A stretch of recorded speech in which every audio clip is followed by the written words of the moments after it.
Glória a Deus. Eu queria chamar o pastor Célio para estar conosco aqui. Homem de Deus, né? Grande profeta que o Senhor tem levantado nesses dias.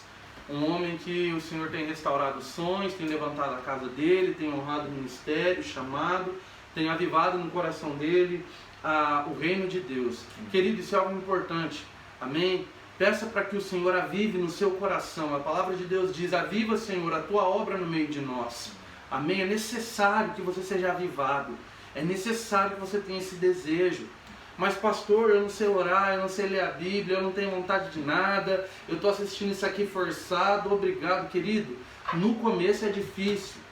Amém? Mas com Jesus vai ficando fácil. Amém? Nós precisamos de disciplina, precisamos de rotina. E a nossa rotina, a nossa disciplina, ela vai se tornando um prazer, vai gerando prazer em nós. Prazer em ler a Bíblia, prazer em orar, prazer em estar adorando, estar em comunhão com Deus. Amém? Você precisa estar em constante comunhão com Deus. E como eu faço isso? De pouco em pouco. Amém? Começa, dá um passinho de cada vez. Mas é necessário que você comece. Amém? No nome de Jesus. Então nós queremos orar agora pelo pastor Célio, que vai estar dirigindo a palavra, trazendo para nós. Amém? Senhor, nós queremos colocar a vida do pastor Célio diante do Senhor. Senhor, que o Senhor esteja revestindo ele agora de toda autoridade, de todo poder. Que ele seja tomado pelo teu Espírito agora, Senhor. E que haja uma porção dobrada sobre a vida dele. Uma unção, Senhor, derramada do teu trono, Senhor, sobre a vida dele. E que essa unção possa fluir, Senhor, dele para aqueles que estão assistindo em qualquer lugar do Japão, do Brasil, não importa, do lugar que seja. Que no nome de Jesus, Senhor, o Senhor esteja usando e trazendo novas direções, Senhor. O Senhor esteja trazendo novas iluminações, Senhor, sobre a vida do pastor Célio. Eu coloco a vida da pastora Ruth, toda a casa da pastora Ruth, os filhos do pastor Célio e da pastora Ruth, cada um deles. Senhor, que o Senhor esteja agora tocando, curando, restaurando, guardando, sarando e honrando, Senhor, essa casa, essa família que tem aceito o seu chamado. Nós abençoamos e cobrimos essa casa no nome de Jesus. Amém, querido? Glória a Deus. Então que você seja cheio e tomado. Amém? No nome de Jesus, pastor Célio, fica na liberdade. Amém? No nome de Jesus. Amém? Graças a Deus, glória ao Senhor Jesus. Ele que tem nos trazido até aqui. Nós temos que reconhecer que sem Ele nada temos, nada somos e nada podemos fazer. Então, essa noite eu venho, queridos irmãos, a trazer uma palavra de Deus para as nossas vidas. Uma palavra que tem sido difundida há muitos e muitos anos, desde que eu aceitei Jesus. Eu já tenho ouvido falar dessa mensagem, dessa palavra. Inclusive eu ministrei várias vezes no sentido, antes dessa revelação que eu recebi do Espírito Santo, me mostrou algo importante dentro da palavra, dessa ministração, que ela vem para corrigir muitas coisas que nós fazemos e que nós achamos que é o correto. Mas o Espírito Santo me levou a entender coisas importantes, que vai de um momento, quando você entender o que o Espírito Santo está ministrando às nossas vidas hoje, você vai entender que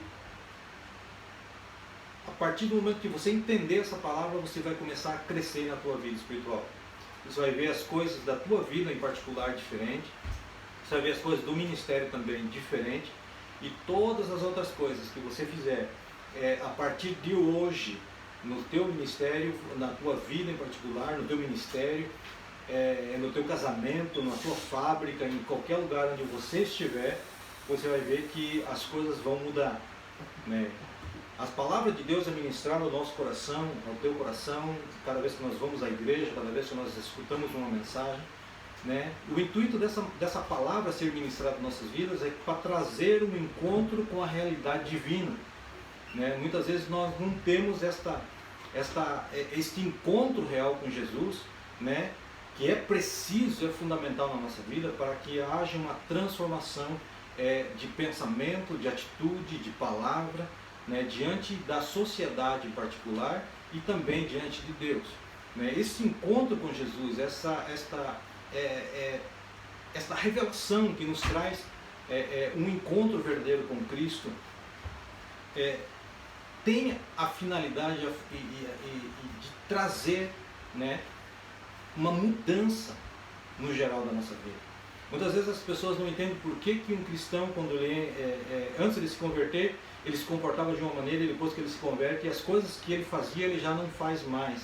Por quê? Porque gradualmente, cada vez que ele vai à igreja ele é ministrado, e cada vez que ele é ministrado ele é tocado pelo Espírito Santo. E cada vez que é tocado pelo Espírito Santo trabalha naquela pessoa para que a pessoa possa se transformar.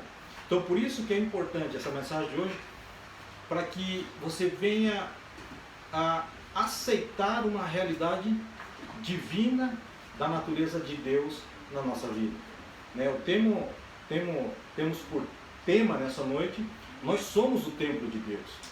E muitas vezes quando eu falo assim, nós somos o templo de Deus, você fala assim, ele vai pregar sobre 1 Coríntios capítulo 3, versículo 16.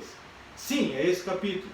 Só que o sentido e a direção do Espírito Santo tem me levado a entender esse versículo, talvez seja um pouco diferente daquilo que você tem recebido ou acostumado a ouvir durante toda a tua vida cristã. Por quê? Por que nós falamos como uma revelação? Uma revelação é algo que está escrita, mas ela não foi revelada. Essa passagem ainda do Espírito Santo não trouxe à tona, alguns significados, para uma determinada época. Então, tudo aquilo que nós aprendemos nesse versículo, eles não estavam equivocados, não estavam errados, simplesmente foram degraus que Deus usou na tua vida para que você pudesse ouvir essas mensagens cada dia, de uma forma ou outra diferente, para que cada dia essas mensagens que você recebeu servisse de degrau na tua vida espiritual para que você pudesse chegar até aqui. Então eu peço para você que você não descarte aquilo que você aprendeu até aqui, para que você possa ter uma base sólida e profunda, para que você possa então, a partir de agora, começar a construir algo diferente em cima desse mesmo versículo. Bem? Então eu peço a você que você abra a sua Bíblia no livro, nas cartas aos Coríntios, 1 Coríntios capítulo 3, versículo 16.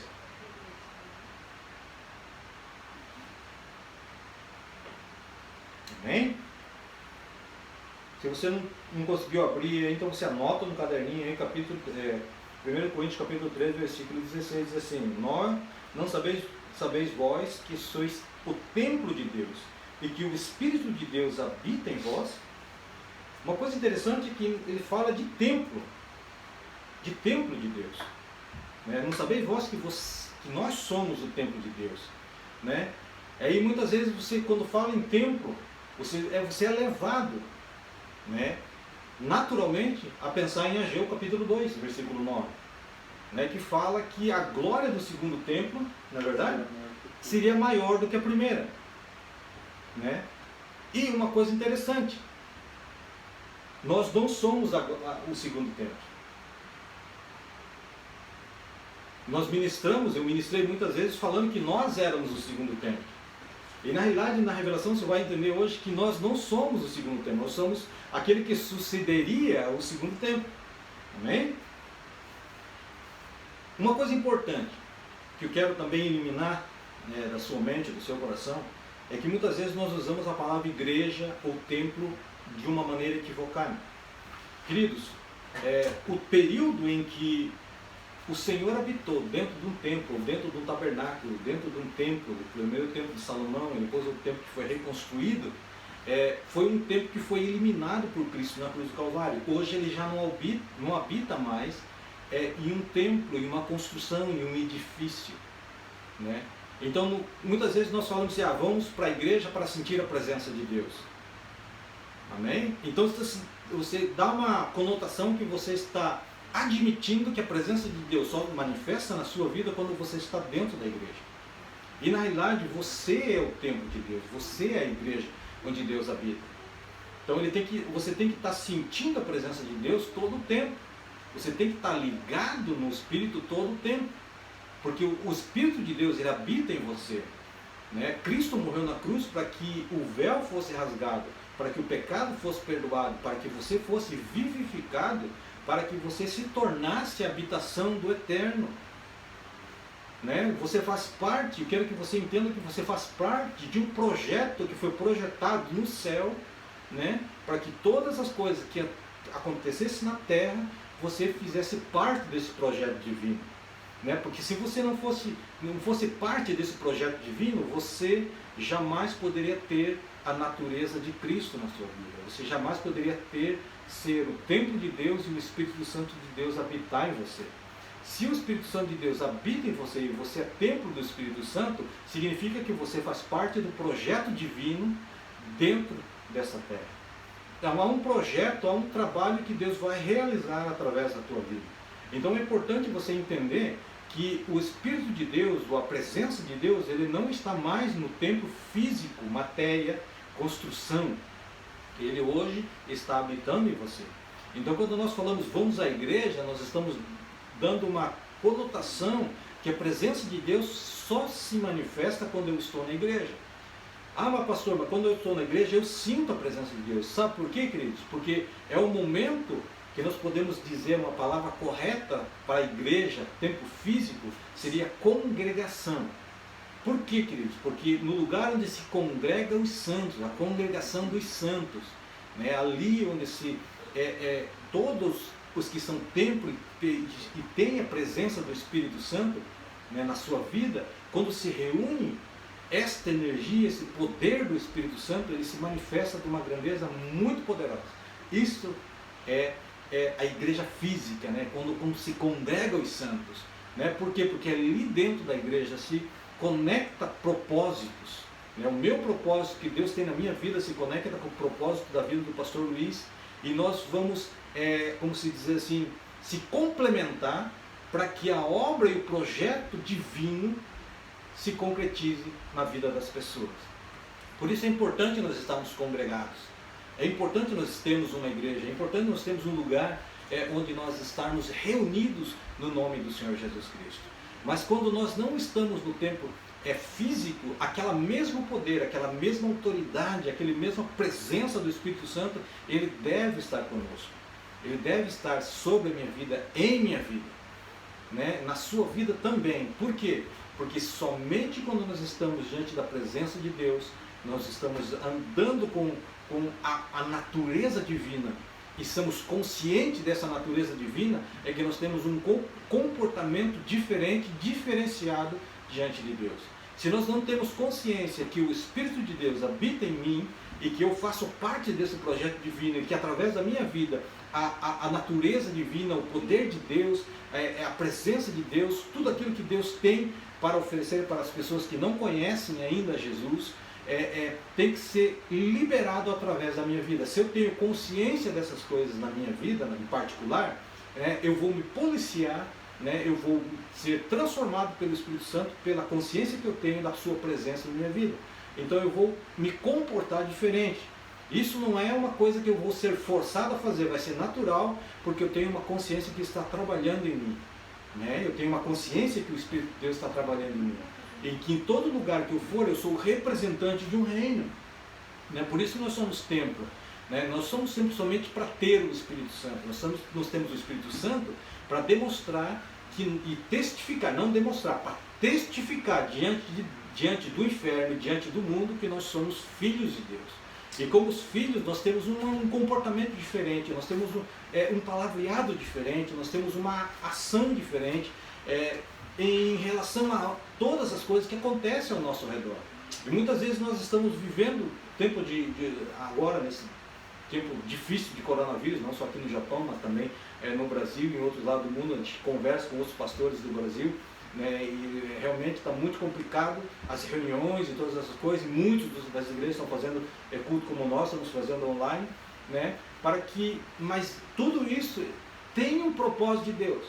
Se nós formos pararmos e pensarmos detalhadamente na congregação onde eu estou, na forma que está sendo liberada agora, fazendo culto online, estudo online, fazemos nosso discipulado em casa. Então, como diz o pastor, agora não temos uma igreja, nós temos 7, 8 igrejas funcionando no lar. Então você veja que tudo há um propósito, e dentro desse propósito sempre tem um projeto divino que é maior do que todas as coisas que estão ao nosso redor.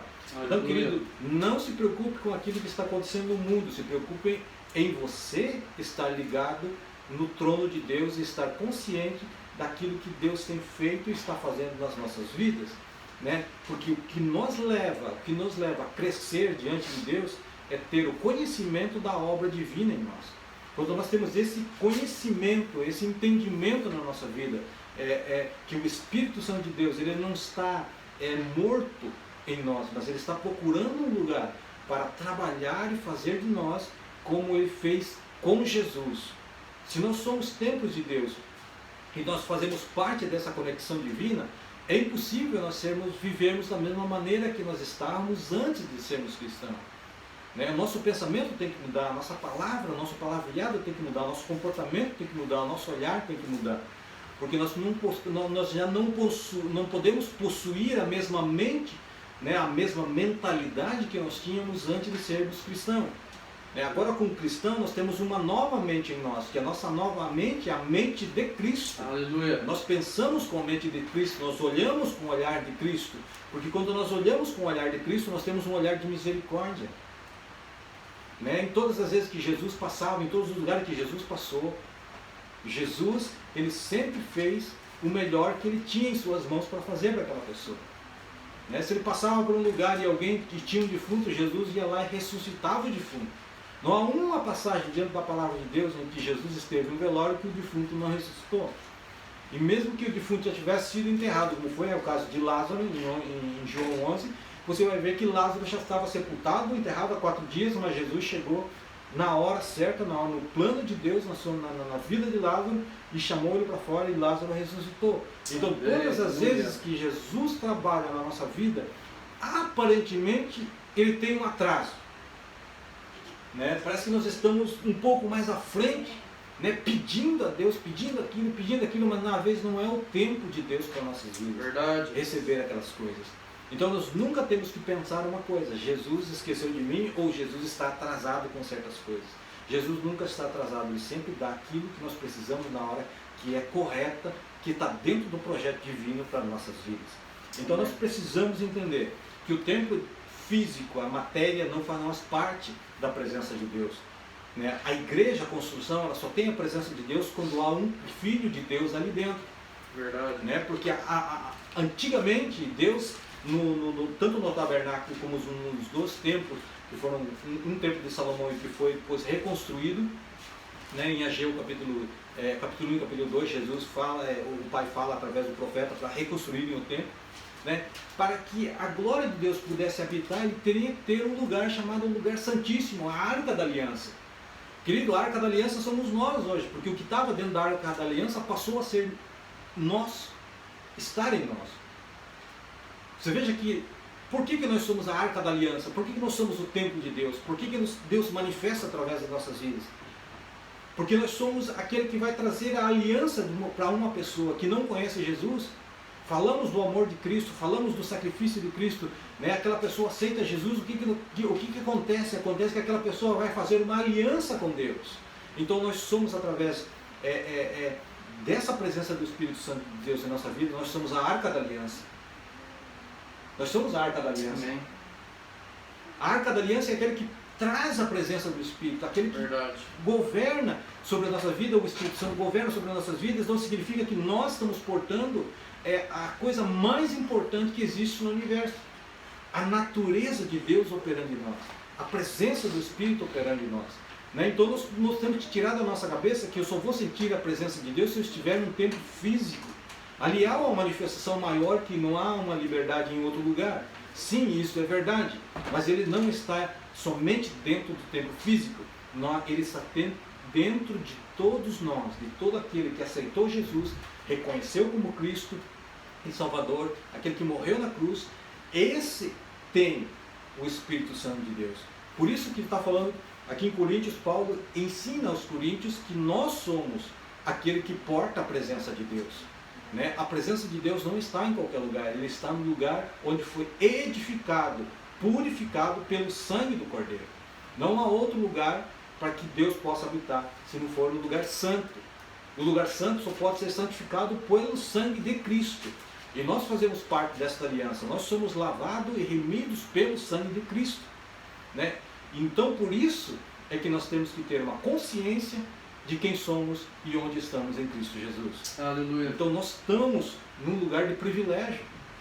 Nós somos privilegiados por ter a presença do Criador sobre as nossas vidas. O Espírito Santo é algo maravilhoso. Muitas vezes nós sentimos com muito mais facilidade, né, quando nós estamos na igreja, quando estamos congregados dentro de uma construção, dentro de um edifício. Isso é maravilhoso e devemos e temos que estar ali congregados para que essa liberdade que nós temos naquele lugar continue trabalhando, o Espírito Santo trabalhando em nossas vidas a cada dia. Então, tudo isso tem um projeto divino, né? Nós voltamos lá então para Ageu, capítulo 2, né? Em capítulo 1, o pai fala com o profeta, e ele pergunta para o profeta, fala com o profeta falando a seguinte frase: fala, vocês habitam em casas luxuosas. Veja o que Deus está falando. Vocês habitam em coisas luxuosas, vocês trabalharam e fizeram suas casas. Vocês têm tudo de bom e de melhor. Mas a minha casa está abandonada. Está deserta, está destruída. É aí que ele começa a falar para o profeta. Viu, vocês ajuntam em saquinho furado, ou seja, vocês colhem todas as coisas. E um saco furado, que você coloca em cima e cai por baixo. Vocês comem, mas não saciam a sua fome. Vocês tomam água, mas não saciam a sua sede. Vocês se cobrem, mas não se aquecem. Por quê? Porque o templo de Deus estava de uma maneira abandonada. A pergunta que me leva a fazer nessa noite é: como está o teu templo, em particular com Deus? Como está essa construção? Ela está como em Ageu capítulo 1, onde Deus fala que nós estamos mais preocupados com aquilo que nos dá prazer, com aquilo que nos leva a ter algo melhor nas nossas vidas. Nós estamos preocupados em ter um carro do ano, nós estamos preocupados a ter uma mansão, nós estamos preocupados a ter uma rica conta bancária. Eu pergunto para você, como é que está a tua vida com Deus? Como é que está a tua vida em particular com Deus? Como é que está a construção do teu templo, da tua vida em particular com o Espírito Santo? Nós temos que pensar que nós fomos santificados pelo sangue de Jesus para que possamos ser a habitação dele. Mas nós temos um projeto diante de Deus que nós temos que nos santificar. Nós temos que ser santos. Nós temos que colocar a nossa parte. Ser santo porque Ele é santo. Amém. Então nós temos que colocar a nossa parte da nossa vida, né, diante de Deus e mudar muitas coisas. Muitas vezes nós estamos preocupados com muitas coisas no nosso cotidiano e nos esquecemos do que realmente importa, que é a presença de Deus sobre a nossa vida, o relacionamento que nós temos com o Pai, diante das Escrituras, diante do conhecimento, diante da oração, diante de todas as coisas que envolvem uma vida espiritual. Muitas vezes o nosso tempo está abandonado. Muitas vezes Deus ele tem mais liberdade em certos lugares da nossa vida, certas partes da nossa vida, que em outras partes da nossa vida nós temos esquecido elas. Não há um balanço na construção do nosso tempo. Então nós precisamos colocar em ordem a nossa vida, nós precisamos colocar em ordem o templo onde Deus habita, para que nós possamos cada dia mais e mais ter a paz que é prometida pelo Pai em Ageu capítulo 1. Ele falou assim: quando vocês colocarem tudo em ordem, ali haverá paz, ali haverá glória. Aí me leva a entender uma coisa interessante. Você veja que a glória de Deus nunca se manifestou quando o templo de Salomão estava em construção. Quando o templo de Salomão estava sendo construído, a glória de Deus não desceu sobre aquele lugar. Ele só desceu depois do último tijolo ter colocado, depois que todas as coisas foram limpas, foram bem colocadas, bem ordenado, bem arrumado, a glória de Deus desce sobre aquele lugar. E diz a palavra de Deus que a glória era tanta sobre aquele lugar, que nem os sacerdotes podiam entrar na casa. Você imagina uma coisa: a glória de Deus está tão forte dentro daquele lugar, que as pessoas caíam com o rosto em terra, porque não tinham como se levantar, não tinham como entrar naquele lugar, porque a glória de Deus era tão grande, tão forte sobre o primeiro templo de Salomão, que foi algo sobrenatural, extraordinário. Eu acho que é uma coisa inimaginável de você pensar e entender como foi a glória de Deus descendo sobre o templo de Salomão naqueles dias, né? Só que em Ageu capítulo 9 diz que a glória do segundo templo seria maior do que a primeira. Só que as pessoas sempre levam uma visão que o templo de Salomão foi mais suntuoso e mais rico do que a segunda da reconstrução do templo.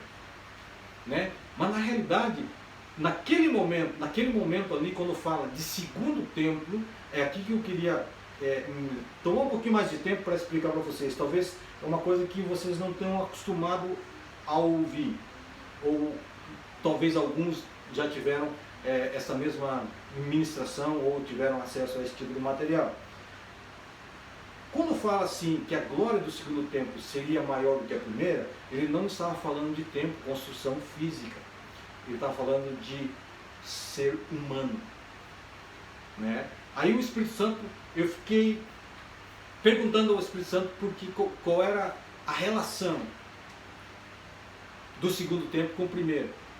Daí o Espírito Santo me levou a entender, se fosse por contar por construção, quando eu chegasse em Ageu capítulo 2, na realidade seria a terceira casa. Porque a primeira foi o tabernáculo, a segunda foi o primeiro templo de Salomão e a terceira a reconstrução em Ageu capítulo 2 que o profeta estava falando. Então seriam 3, não seriam 2. Então não teria como nós sermos a segunda, ou Cristo ser a segunda casa. Daí o Espírito Santo me levou a entender uma coisa. A revelação começa aqui. A revelação começou aqui e o Espírito Santo me levou a entender uma coisa. O primeiro Adão foi a primeira casa. O segundo Adão, que foi Cristo, é a segunda casa. Por isso que, quando fala ali na profecia que a glória do segundo templo seria maior do que a da primeira, significa que toda a glória que estava sobre Adão, naquele princípio, antes da queda, seria maior em Cristo Jesus, que seria o segundo templo. Então nós podemos entender que não fala de construção. Quando fala-se, Paulo fala de templo do Espírito Santo, ele não está falando e nem dando a entender sobre construção. Paulo talvez, ou com certeza, ele entendia que era o primeiro Adão, o primeiro templo, e o segundo templo seria Jesus Cristo. E realmente a glória que estava sobre Cristo foi maior do que a da primeira.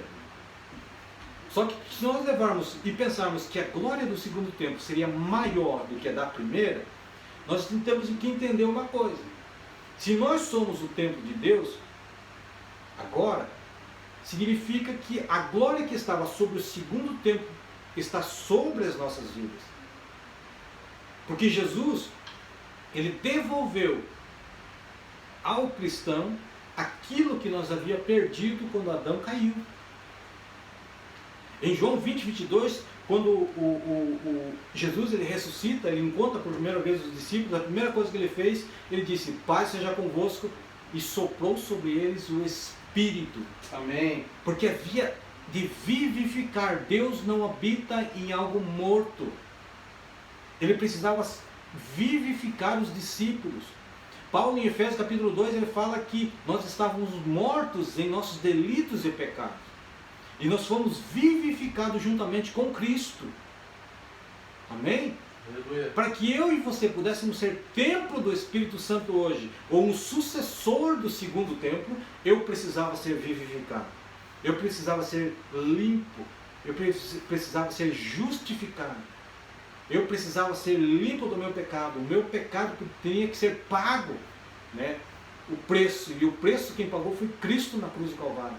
Então ele dá a nós, não liberdade, mas sim nos habilita a ser templo.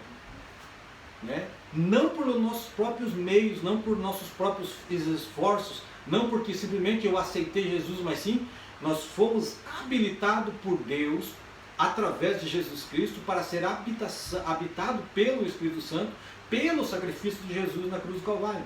Porque quando Jesus morre e ele ressuscita, nós ressuscitamos juntamente com Cristo. Amém. Então nós estamos vivos fisicamente e vivos espiritualmente. Aleluia. Então por essa razão, quando nós estamos em algum lugar e nós andamos de acordo com a palavra de Deus, e nós somos vivificados por Deus, e nós somos o segundo templo, eu até anotei aqui algumas coisas sobre sucessor. Eu procurei no dicionário online, na internet, o que significa ser um sucessor, né? Aqui está escrito assim: para que isso ocorra, é preciso estarmos alinhados com um propósito eterno, né? Para que ocorra a presença de Deus, para que ocorra a manifestação de Deus, para que ocorra os milagres que Jesus fazia, para que ocorra a multiplicação de pães, para que ocorra todas aquelas coisas nas nossas vidas, é preciso nós estarmos alinhados, então, com um propósito eterno, com um desenho eterno que Deus desenhou e fez esse propósito para nossas vidas, amém? Há algo maior sobre nossas vidas. Talvez nós não temos uma visão assim de ver e entender todo o propósito num todo, mas nós fazemos parte desse projeto de Deus, amém? Então diz assim: nós somos sucessor de Cristo, como tempo. E a definição de sucessor diz assim: aquele que sucede a outrem ou a que substitui em cargo, amém? A segunda: aquele que herda o trono, amém? Aquele que tem o mesmo predicados e as mesmas qualidades que outrem, amém? Descendência ou descendentes. Então significa que nós temos na nossa vida, né, os mesmos predicados que Jesus, porque nós temos o Espírito Santo. Querido, nós temos que, para entender um pouquinho melhor o que eu estou tentando dizer, passando para você nessa noite, você tem que sempre separar Jesus de Cristo. Cristo é o ser humano. Jesus é o ser humano e Cristo é o divino. Por isso que nós falamos que Jesus Cristo, a gente pensa que é um nome só. Na realidade, Jesus é o ser humano, Cristo é o divino. Amém. Cristo habitava em Jesus. O Espírito de Deus, o Espírito do Filho de Deus, ele precisava habitar em carne. E ele escolheu Jesus. Então significa que se o Espírito de Deus habitava em Jesus, ele se coloca na mesma posição que nós. Nós somos carne e somos habitados pelo Espírito. Então significa que a mesma natureza que estava sobre Jesus, no momento em que nós passamos a ser crentes, a estar com Cristo, nós recebemos a mesma natureza que estava sobre Cristo. Porque senão, Jesus não teria nos dado autorização para fazer as coisas que ele fazia e fazer maior do que aquelas que ele fazia, se não tivesse sobre nós a mesma natureza, o mesmo Espírito. Então, querido, se as coisas não estão acontecendo nas nossas vidas, é por falha nossa, porque nós temos a mesma habilidade que Cristo tinha, a mesma habilidade. Eu estava vendo um pastor pregar de língua hispana. Esse pastor falou assim: um dia nós fizemos um trabalho na nossa igreja, nessa igreja, e ele falou que tinham feito sanduíche para distribuir para as pessoas humildes, mas veio muita gente, né? E as pessoas que estavam ali trabalhando da igreja, as irmãs trabalhando para entregar aquele sanduíche para as pessoas, eles chamaram o pastor e falaram: pastor, não vai dar para todo mundo, já está acabando, não tem para todo mundo, não vai dar, e a multidão está chegando, cada dia mais gente chegando, e não tem. Ele falou assim: Deus falou para nós fazer este evento, então ele proverá. Amém. E ele conta no final que ele não sabe como, mas Deus multiplicou o sanduíche. Amém. Não ficou uma pessoa sem receber o seu. E ele falou assim: o que nós tínhamos preparado não dava nem para metade daquelas pessoas. Quando nós estamos dentro de um projeto divino, escute bem o que eu vou te dizer. Se você está dentro de um projeto divino, se você tem consciência de quem habita em você, que você é templo do Espírito Santo, que a mesma natureza que habitava em Jesus habita em você, você pode realizar os milagres que Jesus realizou. Jesus falou isso para nós. Então você faz parte de um projeto divino, você tem poder, você tem autoridade. O problema é que nós não procuramos estar diante de Deus. O problema é que nós não procuramos fazer aquilo que Cristo fazia. Nós não temos muitas vezes coragem de falar de Cristo para uma pessoa que está ao nosso lado. Às vezes nós não temos coragem de falar que nós somos crentes quando você chega em algum lugar. Muitas vezes nós nos envergonhamos de andar com uma Bíblia na mão. Muitas vezes nós envergonhamos, né, de encontrar alguém que conheceu você numa vida antiga, agora saindo de um templo, de uma igreja. Muitas vezes nós mudamos de rua para ele não ver que nós saímos daquele lugar. Aí nós queremos que Deus faça alguma coisa por nós. Nós queremos que Deus trabalhe em nosso favor. Como se você tem, nós temos muitas vezes vergonha de quem nós servimos. Quando nós mudarmos o nosso pensamento, querido, eu tenho certeza, absoluta certeza, porque a Bíblia nos dá essa certeza, que Deus manifestará sobre a nossa vida. Aleluia. Que Deus vai trabalhar ao nosso favor. Amém. Porque a alegria do Pai é fazer com que a nossa alegria se cumpra em nós. Amém. Se você precisa de uma coisa e aquilo te dá alegria, Deus vai prover para você. Desde que você esteja dentro de um projeto divino. Desde que você tenha dentro de um desenho feito especificamente para você. Querido, quando você está dentro de um projeto divino e você não tem nada para realizar aquele projeto. Você lembra de Moisés, quando chega diante do Mar Vermelho. Ele estava dentro do projeto de Deus. Ele estava andando e fazendo aquilo que Deus havia mandado ele fazer. E aquele que ele tinha na mão, ele não podia ler. Ele era um homem estudado no Egito. Ele sabia toda a arquitetura, ele sabia artes militares, ele tinha estudado todas essas coisas no Egito. Era uma pessoa inteligente.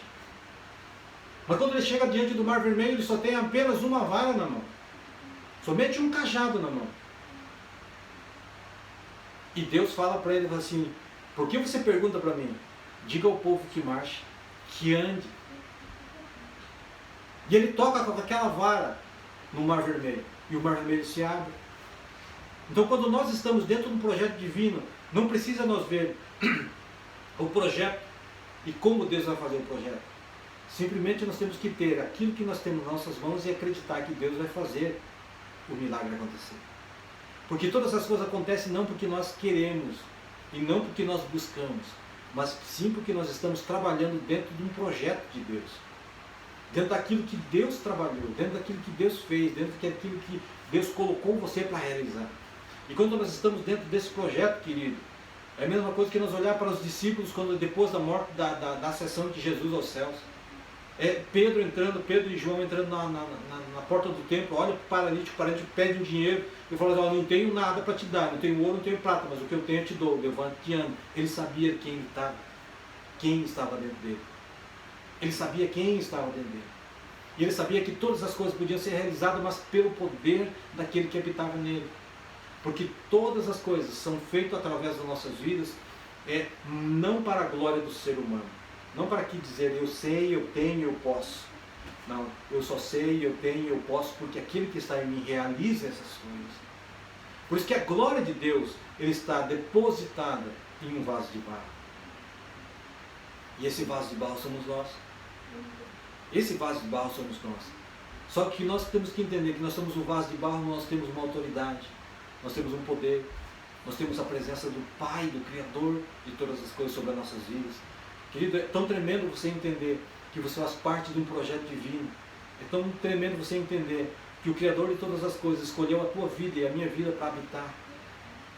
Que Ele mandou o seu Filho unigênito para morrer por nós na cruz, para que nós não pudéssemos pagar este preço, para termos a presença de Deus sobre as nossas vidas. Hoje você não precisa fazer um sacrifício do animal para que o teu pecado seja perdoado. Hoje você não precisa trazer um animal para sentir a presença de Deus. Hoje você não precisa fazer nada disso. A única coisa que você precisa fazer é render o seu coração diante de Deus, ajoelhar diante de Deus e reconhecer que somente Deus pode fazer todas as coisas, somente Deus tem poder para fazer e realizar todas as coisas. Querido, hoje é um dia importante, um dia de Santa Ceia. É o dia que marca a última ceia do Senhor Jesus Cristo, marcando ali a sua carne, o sangue, através do vinho e do pão. É o momento em que Ele paga o preço para o Pai pelos nossos pecados. É o momento em que nós entramos em um momento de consciência, de estarmos conscientes daquilo que estamos fazendo e daquilo que somos para com Deus. Então nós precisamos entender, queridos, que se nós temos o poder, nós temos a autoridade, é porque nós estamos inseridos em Cristo e Cristo está em nós. A palavra de Deus diz que nós e Cristo somos um. Assim como o Pai é em Cristo, assim somos nós em Cristo Jesus. Nós somos um. Ser um, querido, é maravilhoso em Cristo Jesus. Porque toda a natureza de Cristo está sobre a nossa vida, toda a presença do Espírito está sobre o nosso ser.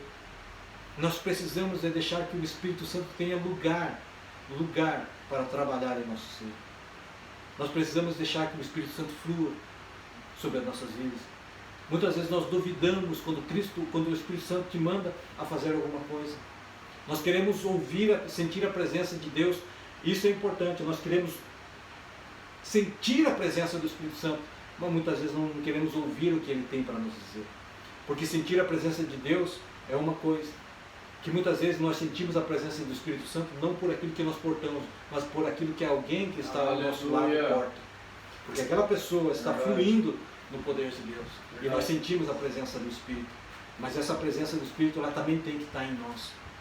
E nós podemos fluir no poder de Deus quando nós temos consciência do que estamos fazendo com o nosso tempo, com a nossa vida, com os nossos lábios, com os nossos olhos, com os nossos pensamentos. O Espírito Santo, ele precisa fluir através das nossas vidas, porque a palavra de Deus diz que nós somos fonte que jorra a água viva, e nós precisamos fazer com que isso se torne realidade nos nossos dias. As nossas igrejas têm morrido espiritualmente, porque o foco das nossas igrejas, elas têm mudado. Ela tem mudado porque ele tem feito coisas humanas dentro da igreja, e o Espírito Santo tem sido colocado de lado. A presença do Espírito Santo, graças a Deus, nesse ministério que nós estamos, o Ministério Renovo, tenho certeza que também no Brasil, no Ministério Renovo do Japão, trouxe essa essência para o novo Renovo do Japão, e tem ministrado e manifestado a presença de Deus.